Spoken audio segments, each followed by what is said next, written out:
Дамы и господа, здравствуйте! Subaru Outback. Это Outback. И, как мы не раз рассказывали, это самый комфортный автомобиль из, в принципе, всего семейства Subaru.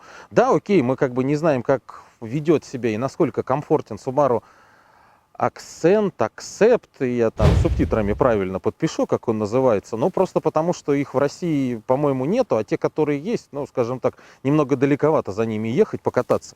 Что мы имеем? Мы, повторюсь, имеем самый комфортный автомобиль из всей линейки Subaru. Удивительное рядом, к сожалению, тут нету рядом моего Forester, но если мы поставим рядом мой Forester, почему-то Outback окажется выше. То есть у него будет дорожный просвет выше, чем мой. Да, может, это связано с тем, что как бы машина моя уже ни разу не новая, там что-то просело, что-то случилось, но тем не менее, как бы можно заскочить во всякие различные интересные места. Да, понятно, вот если мы посмотрим, скажем так, вот туда, мордой мы не поедем, потому что это будет чревато. Но, господа, в отличие, скажем так, от прямых конкурентов и от всех остальных, у Subaru есть одна единственная болезнь, которая у меня за последний год уже несколько раз вылазила. Это крепление. Это даже не болезнь, то есть из всех тех возможных поломок на всяком оффроуде ты попадаешь где-то на 600 рублей на оригинальное крепление бампера. Сейчас вполне возможно эта сумма уже изменилась, но тем не менее. Ты ее как бы меняешь, ставишь, и у тебя никаких проблем. То есть все резинотехнические изделия, которые есть, пластиковые, если это не лютый мороз, они выдерживают, они просто играют, отщелкиваются. У них вот с каждым разом радиаторная решетка все красивее и красивее. То есть вот эта вот гармония. Причем, знаете, это не просто хром, он такой, как будто немного притонированный. У нас черный глянец, это все выглядит гармонично. И в отличие, ну давай вот как бы, что вот у нас из последнего, у нас китаец, да, на тесте был, вот это Cherry Tiggo, с вот этими, со всякими штуками. Вот их бы рядом два поставить и сравнить, чья радиаторная решетка помоется быстрее. Протер, допустим, специальной кисточкой прошелся, воздухом продул, все, у тебя все прекрасно и чисто, и не надо вот этого вот ничего остального. Так, что у нас тут? Туманки, туманки, туманки. У нас вроде как светодиодные, но это не точно. Опять же, господа, великолепный дорожный просвет. У нас есть камера спереди, у нас камера сбоку, то есть у нас... Так, мне надо срочно утолить свой собственный интерес. Дамы и господа, немного отвлекемся от поводков дворников на Subaru Outback и переместимся в автомагазин Чехол 36. То есть из названия понятно, да, как Чехол 36. Но помимо чехлов у пацанов есть просто уйма различных автомобильных товаров, в том числе собственные дворники. Соответственно, я у них их всегда регулярно покупаю, потому что, ну, во-первых, соотношение по цене, и мне всегда нравится, что есть по наличию. Да, сейчас надо что-то узнавать, потому что тут, извините, с текущей ситуацией пока очень интересно, но ничего не понятно. Но, тем не менее, ссылки на магазин я оставлю в описании. Чем приятен новый Subaru? Я могу прикоснуться к тому, что как бы у меня уже хреновенько работает с какими-то моментами. Я, по крайней мере, вот смотрите, я понимаю, как работает поводок. Вы смотрите, люфт на трапеции минимальный. Пружинка ходит отлично. Причем, опять же, подогрев зоны дворников. И дворники, вот обратите внимание, вот видите, как они стоят? Подогрев зоны дворников не видно. Дворники стоят прямо в этой зоне. Никуда ничего не смещаются. Никаких проблем вот этих нету, как уже, скажем так, на моей генерации. И у некоторых, кстати, на следующей. Причем абсолютно непонятная фигня. Такое ощущение, что, может быть, кто-то когда-то при установке дворников там что-то ломает, что-то трогает.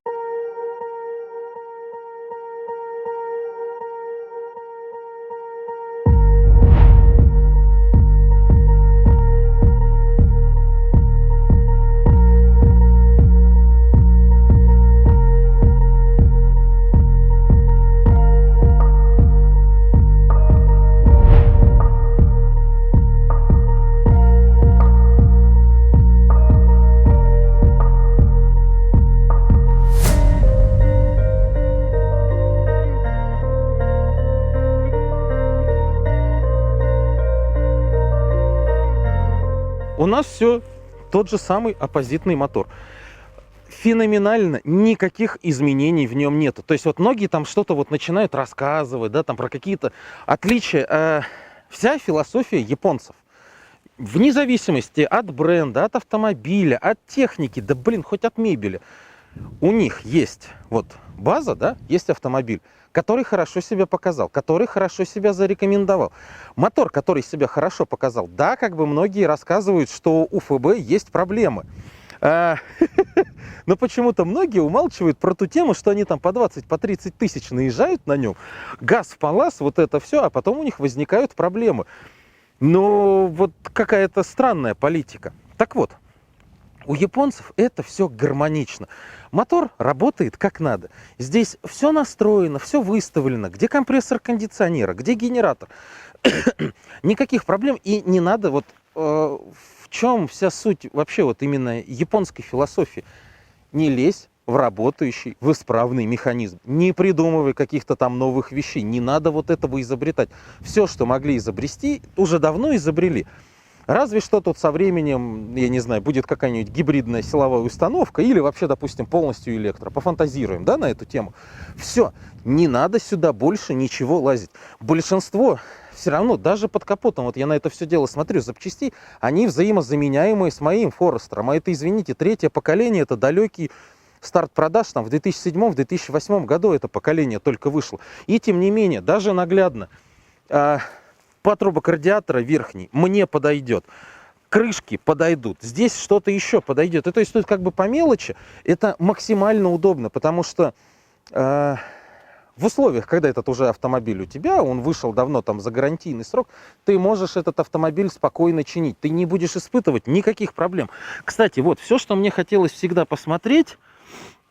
Действительно так, на светодиодной оптике нет маркировок. Здесь только стоит 1,2%. Это, как же правильно сказать, это на определенном интервале от фары процент падения светотеневой границы. Я спрашивал у ребят, кто, собственно, фары там не делал. Я вот уже несколько раз спрашивал, и я все равно эту тему забываю. Но здесь нет никакой маркировки, здесь нет DCR, HCR, то есть все, у тебя светодиодная оптика, и не надо никаких сюда вот этих вот проблем. Мне нравится, смотри, здесь есть заглушка. Радиатор основной, где-то в этом месте, где он, где-то вот тут радиатор кондиционера. Сверху закрыто. Да, это тебя не спасет от попадания какой-то там грязи, еще что-то. Но крупный мусор, который вот сюда, сверху может туда залететь, она закрывает. Удобно? Удобно. Что у нас тут еще? Вообще, на самом деле, на него очень приятно смотреть. Он новый. Все разъемы, они чистые. Вы посмотрите, вся она мягкая. Все вот эти вот соединения, это великолепно. Щуп он остался с этой стороны. Но в чем прелесть FB моторов? Смотри, ты можешь при его дорожном просвете, в принципе, рукой, ну, трещотку взять, снизу подлезть, открутить пробку, подставить тазик, слить, закрутить пробку, фильтр, вот он тебе сверху. Выкрутил, на тебя ничего не потекло, никакой фигни нету. Снял его, поменял, все, леечку поставил, залил масло и все. И больше у тебя ничего с ним не надо делать. Фильтр все так же у нас легко меняется. Все, пожалуйста, открутил, достал. Здесь точно так же есть адсорбер на всякий случай, если ты вдруг хапанешь воды. Но опять же, вот он. Это глубина брода. Но кто в здравом уме поедет вот в такую речку? То есть даже если у тебя впереди какая-то преграда, по-моему, вполне логично выйти там пешком, пройтись, прощупать, даже если это какая-то такая, холодная, допустим, вода будет. Но вот как бы за себя говорю, я бы не стал. Вообще без разницы, какой у тебя автомобиль. По вот этот вот уровень заезжать, но это нет. Это потом будет слишком дорого и больно. Мелочи. Вот Subaru, она всегда вот про мелочи. Вот посмотрите, вот этот вот молдинг, как он красиво сюда заходит. То есть я вот смотрел на нее, всматривался, и я не сразу вот эту вот вещь увидел, но насколько это красиво, гармонично это все выглядит. Опять же, ветровики. Блин. Может быть, да, я и себе их поставлю. У нас, как они, поперечины на крышу, они переставляются. Ты можешь их сразу поставить, и вот это вот и все. У тебя там, я не знаю, любое какое-то барахло можно перевести. Опять же, снизу вот эта вот текстурированная часть, это на самом деле максимально удобно, когда вот так вот открываешь, тот же снег. Я не знаю, кстати, что случилось с людьми, но я за зиму несколько раз вот это вот наблюдал. Рядом сугроб такой вот прессованный. Знаешь, дверь и не просто, а вот туда ее до упора. Она лакокрасочное покрытие, об такой снег, оно царапается, нельзя так делать. И все, типа, да это снег, ничего, у тебя потом мыть начинаешь, там вот эти вот царапины. Здесь как бы это можно избежать. Опять же, пластик делается, восстанавливается, или всегда можно обратиться к дилеру, заказать, пожалуйста, поставить себе новый. Никаких в этом проблем нету. Здесь нормальные брызговики, то есть смотри, насколько они гармонично и как надо смотрится. У нас великолепный спойлер. То есть, смотрите, вот эти вот штуки, они удобны. Потому что, когда ты моешь стекло, у тебя вот, и, во-первых, смотри, и в эту сторону, ну, получается, вода не отлетает, и с этой стороны. То есть, у всех тех, как я, у кого просто вот этот вот спойлер, да даже если у вас спойлер от рестайлинга, такой П-образный, вас это все равно не спасет, потому что в ливень, сколько раз я обращал внимание, вода, она сюда заходит. Да, на стекло не закидывает, но она вот эту часть засирает, это очень неудобно. И вишенка на торте, господа, это задняя часть. Она максимально агрессивная и красивая. То есть, великолепно все сделано. A few moments later. Да, может быть, кто-то скажет, что это похоже на кого-то, но знаете как, 20 лет назад, когда все свято, вот, допустим, сейчас, да, вот в начале нулевых были классные машины, они были не похожи друг на друга, они были типа какие-то там самобытные, это ложь и провокация, потому что все производители всегда стараются копировать друг у друга. Телефоны всегда были друг на друга похожи, даже эти ваши все Siemens, Nokia и все остальное. Багажник.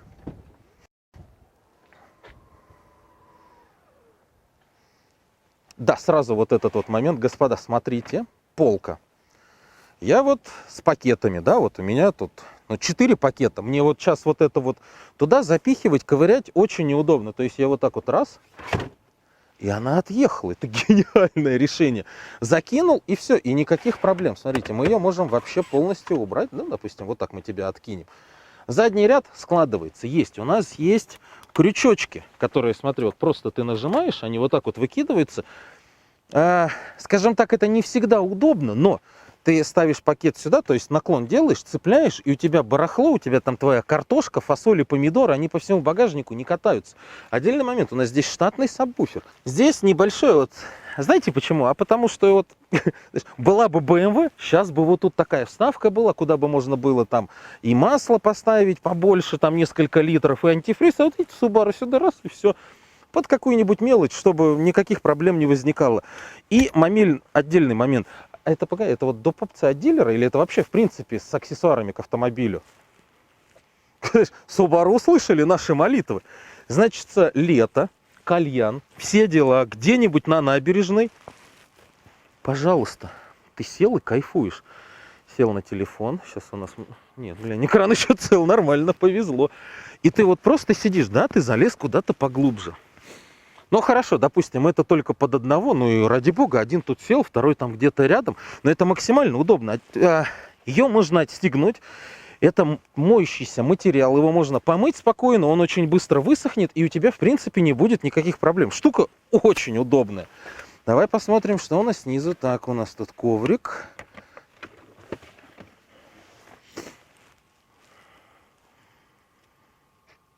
И никаких проблем. Смотрите, у нас весь...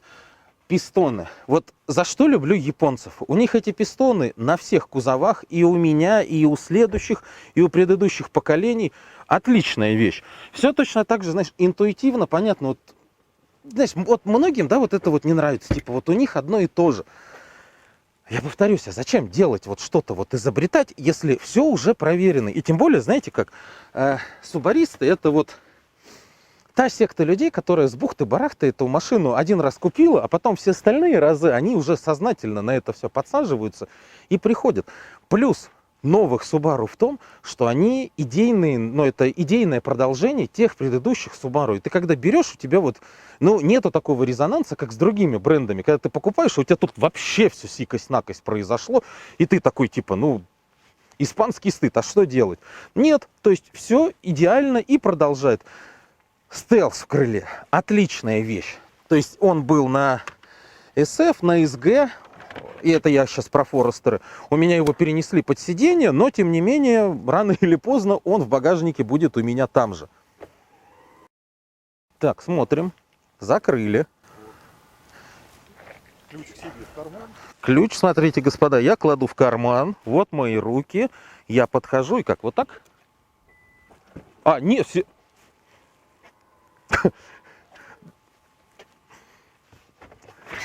как танец маленьких утят какой-то. Но тем не менее, ты идешь, то есть у тебя руки заняты, не знаю, ребенок вот, ну, как бы, к примеру, да, вот у тебя ребенок, ну, вот что там тебе делать куда-то? Идеально. Так, и еще самый главный, ну-ка.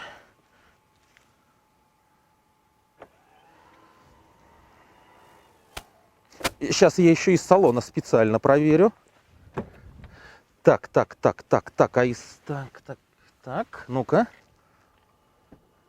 Смотри, из салона тоже открылся. Кто-то пришел, что-то забрал.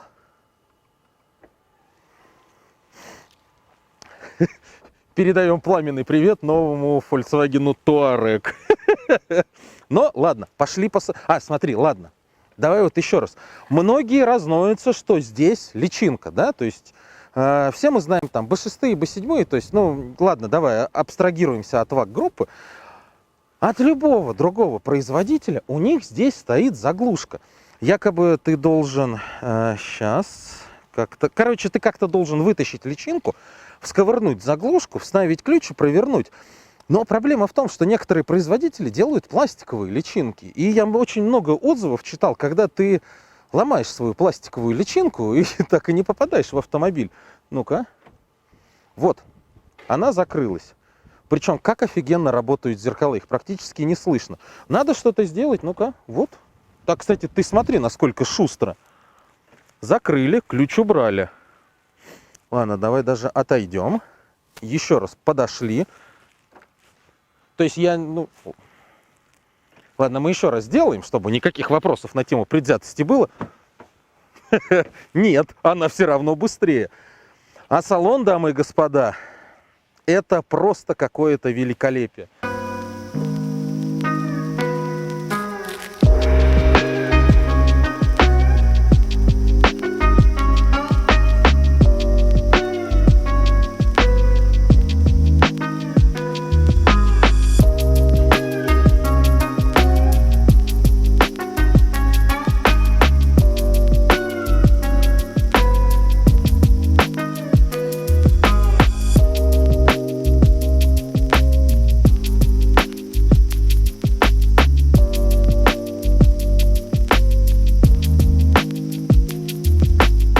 Господа, а вот так вот я вам скажу, ты даже не понимаешь, что ты сидишь в Subaru. Во-первых, великолепная боковая поддержка. Во-вторых, не знаю, ну-ка. Но, наверное, на видосе не слышно будет, а она приятно скрипит. Это, господа, кожа Наппа. У нас, опять же, ну, назовем это комбинированный, то есть у нас вот эта часть. Обычная кожа, здесь кожа с перфорацией. Здесь, смотрите. Вот тут у нас все мягенько, приятненько. А вот эта штука, так, сейчас смотри. Вот японцы, да? Ты раз и кинул телефон. Ух ты, блин, глянь, а мне с этой стороны не видно. То есть ты хочешь, положил сюда. Допустим, взял какой-то лопатник, положил сюда. У тебя здесь лежит. У тебя большие подстаканники. Причем подстаканники один, ну скажем так, чуть поглубже. Второй чуть менее утопленный.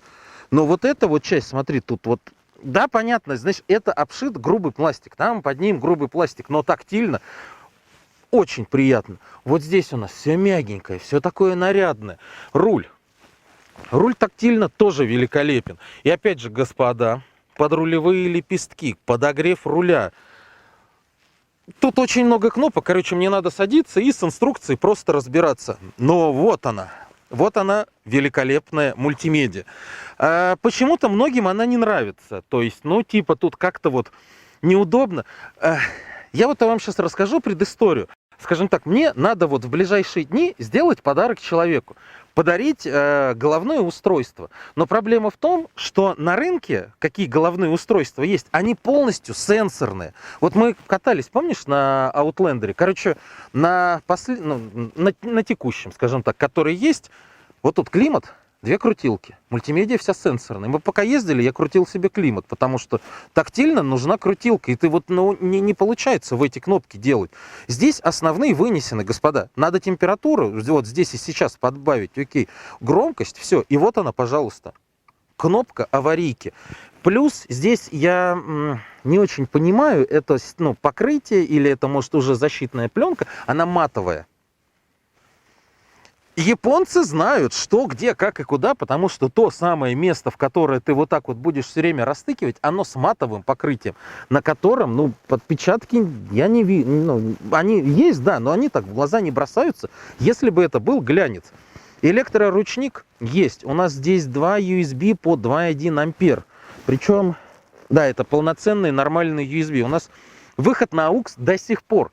Большинство уже отказались от AUX. Здесь он есть, все у нас классно, здорово. Так, бардачок. Слушай, смотри. И он зашит. Это не просто голый пластик. Здесь вот этот специальный, знаете, на что похоже? Когда-то в нулевых флакирование делали на девятках, на десятках, там вот эти вот панели. Вот он тоже, здесь это все присутствует. Закрываем. Паролю. Здесь у нас все. Так, камера заднего вида. Давай подстаканник. Господи, здесь лейбл. А это чего? Это DVD? Это CD-ченджер. Серьезно? Он теперь там находится. Господа. Вот, ну-ка. Да. Господа, Samsung помещается. И все это дело закрывается. Зачем это надо? Пожалуйста, Bluetooth, все эти Android Auto и все остальное. Подлокотник тоже внутри, он весь зашит вот этим забавным материалом. Здесь есть какие-то... Так, я сейчас... Нет, я для чего? Вот сюда? Блин, это крепежка под... Вот, так вот это как выглядит. Хоть посмотреть, как это, а то все время там липучки всякие делают. Вот, это все у нас здесь присутствует. Господа, ченджер, здесь можно слушать музыку. То есть, если я захочу послушать какие-то там старые альбомы Эминема, вот, пожалуйста, здесь все можно сделать. Люк есть, да, люк у нас небольшой, но как бы большой люк там для Форестера. Здесь, пожалуйста. И плюс в том, вот смотрите, вот так вот люк, да, он помимо того, что просто сдвигается, он еще на проветривание открывается. Это прерогатива маленького люка. Здесь у нас подсветка светодиодная. Очечник полноценный, глубокий, все как надо. И причем, знаешь, он видоизмененный. То есть это вот старый добрый субаровский очечник. Кнопки здесь все, они чуть-чуть по-другому сделаны, но алгоритм тот же самый. Мягкие, кайфовые солнцезащитные козырьки. Так, подсветка здесь у нас тоже есть. Классно. iSight. В глаза она просто, вот я только сейчас обратил внимание, когда посмотрел на потолок, потому что так она из общей массы не выбивается. Зеркало с автозатемнением. Ага, я чуть попозже буду знать, с какой Subaru мне искать запчасти во Владивостоке, чтобы посмотреть. Пойдем на задний ряд. Вот смотри, я сейчас сижу, я повторюсь, у меня нет ощущения, что я сижу в Subaru. То есть у меня отрыв какой-то от того, что это японский автомобиль. Вот, но никак не палится. Так, пошли назад. Во-первых, это Subaru. Посадка максимально удобная. Смотри, где порог. Вот она ребристая. Для чего это сделано? Чтобы... Теперь можно на меня. Зачем это сделано? Чтобы можно было встать и что-то там с крыши доставать, это что-то делать. Я сюда становиться, конечно же, не буду, потому что меня очень сильно бесит, когда кто-то пачкает ноги об вот эти пластиковые пороги, и я, соответственно, также не хочу делать. Но посадка, господа, вот я сел, закрыл дверь. Материалы дверей, они такие же мягкие, такие же качественные, как передние. То есть нету никакого ущемления. Все 4 стеклоподъемника авто. Здесь, господа, у нас уже штатные светодиоды. Причем форма, она та самая, какая, там, допустим, и у меня, и у предыдущих, и у следующих поколений. Опять же, повторюсь, видоизмененная. Но посмотрите, насколько мягкая и комфортная кожа. То есть ты посмотри. Вот ее просто как булочку какую-то можно жмакать. И вообще, и класс. У нас здесь также USB. У нас здесь подогрев сзади. Опять же, кто-то может сказать, что там, допустим, у нас нету раздельного климат-контроля на задний ряд. Вот, господа, воздуховоды. Включаешь, и у тебя нету никаких проблем. Также подлокотник. Здесь глянец. Глянец, да, марки, но не знаю. Почему, по какой причине здесь решили именно глянец сделать? Наверное, чтобы как-то это посолиднее смотрелось. Ну, блин, он такой здоровый, но опять же, вот тут вот штучки, как на Исаш, не хватает. И смотри, сиденье. То есть его можно... Сейчас я у себя найду. Вот, да. Но вот смотри, да, насколько сиденье поднялось. То есть на фоне всех остальных производителей, да, когда тебя заставляют вот так вот садиться, здесь у нас также несколько режимов. Так, ну-ка. Вот это, ну, был сейчас первый, это второй. И вот третий, собственно, в этом положении сиденье максимально назад утопленный. Здесь все мягкое, качественное. Слушай, насколько кайфово. Очень приятно смотреть на то, как Subaru из поколения в поколение эволюционирует. То есть они вот допиливают, дотачивают. Знаешь, они вот объясняю философию Subaru. Вот я эту процедуру делаю стабильно раз в 4 дня. Ну, потому что у меня уже как бы пробег туда к 300 тысячам. И как бы я открываю капот, достаю щуп, и я вот это вот, знаете, щуп я его протираю. Так вот, японцы, вот они вот такие вот дотошные. Вот он есть автомобиль, и они вот потихоньку, знаешь, грань за гранью. Я вот как бы, понятное дело, их они не вручную собираются, но сама вот эта философия идеи придумать что-то, что не будет выходить за грани там дозволенного в этом автомобиле. То есть они делают какие-то вещи, которые, знаешь, обыватель, вот мы ставим вот этот Outback и, допустим, предыдущий. И многие типа скажут, так а что разница-то, говорит, это одно и то же. Чуть-чуть там форма бампера поменялась, и задние фонари, все. Нет, мелочей намного больше, просто они такие вот незначительные, и это все доведено до ума. Но это, господа, абсолютные мелочи. Вот это поворот! Хочется отдельно сказать про щиток приборов. В современных реалиях, когда щитки приборов, они у нас все сплошь, это просто тебе кусок планшета, на котором вся индикация отображается. С одной стороны, да, прикольно в том плане, что это кастом, ты туда можешь что-то допиливать, ну, при всем желании, но ты это не можешь делать, потому что ты ни разу не программист, и нафиг это вообще все надо. Другой момент. Здесь шкалы, то есть есть тахометр, есть спидометр, индикация бензина, индикация температуры. И посередине экран, на который можно выводить различные параметры, которые твоей душе угодно. Хочешь так, хочешь сяк, хочешь это. На газ офигенно плавно реагирует. Опять же, здесь имитация переключения передач. Повторюсь, это вариатор. Но просто потому, что люди, вот мы все, чего не понимаем, мы боимся. Большинство людей на всем белом свете не понимают, что такое вариатор, они его боятся как огня, поэтому вот как бы сделали имитацию, чтобы люди себя лучше чувствовали. Он показывает, что я на тормозе, я тормоз отпускаю, он показывает, что машина не на тормозе. Так, круиз-контроль мы выключаем. У нас средний расход, у нас там получается запас хода, он все это показывает, отображает. Короче, все стандартные настройки бортового компьютера. Я не тот человек, который может и рулить, и куда-то туда в экран смотреть. Тут не получается. Плюс, опять же, мы в Воронеже. У нас здесь движение всегда странное, в том числе и пешеходы, и вот это вот все. А что-то машин так много. Студентов все, походу, выгнали с этой. Слушай, тут поворотники включаются как на «Опелях» и на каких-то BMW, не помню только на каких. То есть суть в том, что он до конца не продавливается. Он не фиксируется. Ты нажал, и он назад в исходное положение отщелкнул. Так, что тут у нас? Запас хода туда-сюда, температура за бортом. Показывает радиостанция, это как же максимально удобно. То есть тебе не надо сюда смотреть, ты взгляд чуть опустил. Улица Дарвина, он навигацию показывает все очень грамотно. У нас есть компас, ну, это тема на американский манер. Если честно, я не понимаю, зачем в современном автомобиле нужен компас, у тебя есть навигация, но по каким-то параметрам, вот, ну, да, пусть будет. Касаемо удобства. Я сижу, вот, прям золотая середина. Не сказать, что высоко, не сказать, что низко. Рука удобно кладется на дверную карту, все так же локтем упираешься. Подвеска у нас работает изумительно, но как бы все Subaru этим славятся. Да, может быть, тут не будет хватать какой-то там безумно дикой рулежки. Пожалуйста, приходишь к дилеру, покупаешь, заказываешь себе VRX или VRX STI, и, пожалуйста, и катаешься, и не испытываешь никаких проблем. Хочешь комфорт, вот тебе, пожалуйста, Outback. То есть, вот смотрите, мы едем 50 км в час.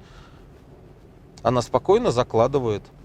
Но мы никуда не кренимся, ничего. То есть у меня нет ощущения, что мы сейчас едем с этой скоростью. Вот смотрите, опять неровности. идеальная подвеска. Она и не жесткая, она и не мягкая, она вроде как бы избитая, вроде как она и комфортная. Это дорогого стоит. Вот она опять мне показывает, что я вот как бы по полосам неправильно еду. Это классная штука, учитывая, что мы наконец-то дожили до такого, что у нас разметка присутствует в 90% дорог. Тормоза отличные, причем это у нас 2,5. Я не знаю, какие тут скобы. Может быть, тут 294, может 315. Визуально непонятно, но тормоза дозируются очень классно. Опять же, очень комфортно. На педалях те самые накладки под спорт. Они были и на предыдущих Outback, и на Легосях. Они, по-моему, начались с BL, с BP, то есть это с 2003 годов. Такие же были на Форестерах. Так, что у нас? У нас есть драйв, у нас есть ручной режим. То есть тут, пожалуйста, 5-я передача. Подрулевые лепестки. Вот 4-я, 3-я. Опять же, в каких-то ситуациях можно притормаживать вариатором. Но конкретно можно ли это или нельзя делать, пожалуйста, там есть руководство по эксплуатации. Зачастую оно у многих лежит в бортовике, в бардачке. Почитайте, там все черно по белому написано, в том числе эти моменты. Мы также спокойно себе переводим автомобиль в драйв и едем. И в машине тихо. Вот реально тихо. Мы вот сейчас по дороге, она вот как... чуть-чуть вот какой-то акустический шум есть, но он откуда-то... Я даже не понимаю, с какой стороны он идет. Но машина максимально комфортная. Она по уровню комфорта, господа, даст прикурить многим. Называть мы их, конечно же, не будем. Вы их и сами знаете. И опять же, ускорение. То есть я чуть-чуть ногу продавливаю, и все. То есть тут... Она как-то по-другому, педаль работает. Не знаю, помнишь, Серег, на 4-е поколение вот как раз Форестера и Outback вот эти BR, BM, которые чуть-чуть газ нажимаешь, и она сразу вот, она срывается, ей куда-то вот прям... То есть ты стараешься аккуратно дозировать. А здесь прям ты ее продавливаешь как следует, и у тебя ход намного больше, и ты как-то более сильнее машину, что ли, чувствуешь. Так, перестраиваемся. По зеркалам обзор великолепный. Опять же, прикольные вот эти вот миленькие такие форточки. То есть, что-то в них есть. То есть, опять же, если бы тут был бы треугольник, да, какую-то часть дороги через них можно смотреть. То есть, где-то ты что-то видишь. Обзору это не мешает, это наоборот только даже лучше. Да, окей, здесь нет пищалок, они вот у нас там, пожалуйста. Причем здесь, я не знаю, у нас же Harman Kardon, тут вполне возможно будет еще один динамик, который дополняет сцену. Ну-ка, ладно, мы давайте попробуем.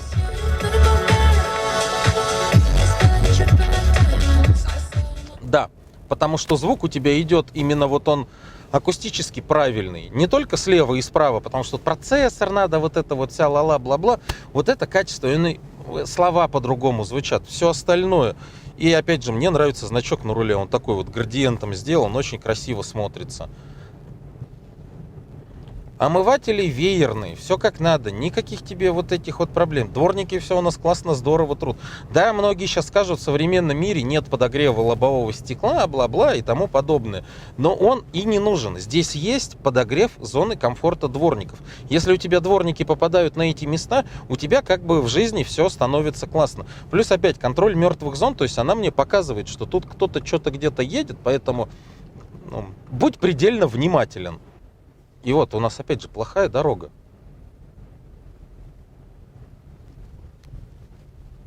А тут вообще на снег заехали.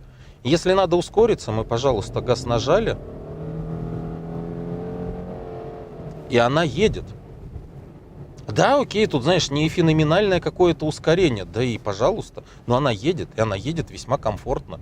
Не надо тебе никуда вот этого. В городе этого, поверьте, вполне достаточно. А скажем так, по трассе, да, какие-то междугородние поездки, опираюсь... Ох ты, елки-палки, что ж тут такое произошло с дорогой? По отзывам моих друзей, кто катается на аутбеках, там, в том числе и на БРках, никаких проблем нету. Когда надо ускориться, машина тебе это все позволяет делать. Никаких затупов. Максимальный уровень комфорта, и я замечу, это прям... Автомобили, я говорю про 2012 год. Здесь же, я не знаю, пожалуйста, мне кажется, одно удовольствие будет поехать куда-то там на дальняк, накидать себе хлама в багажник и...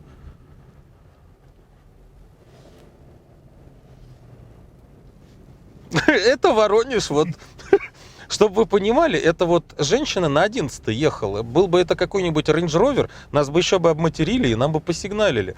Поэтому у нас надо быть вот, знаете, всегда держать ухо востро. Видите, как я медленно еду? Я поглавно еду, потому что не все знают отдельный момент цены.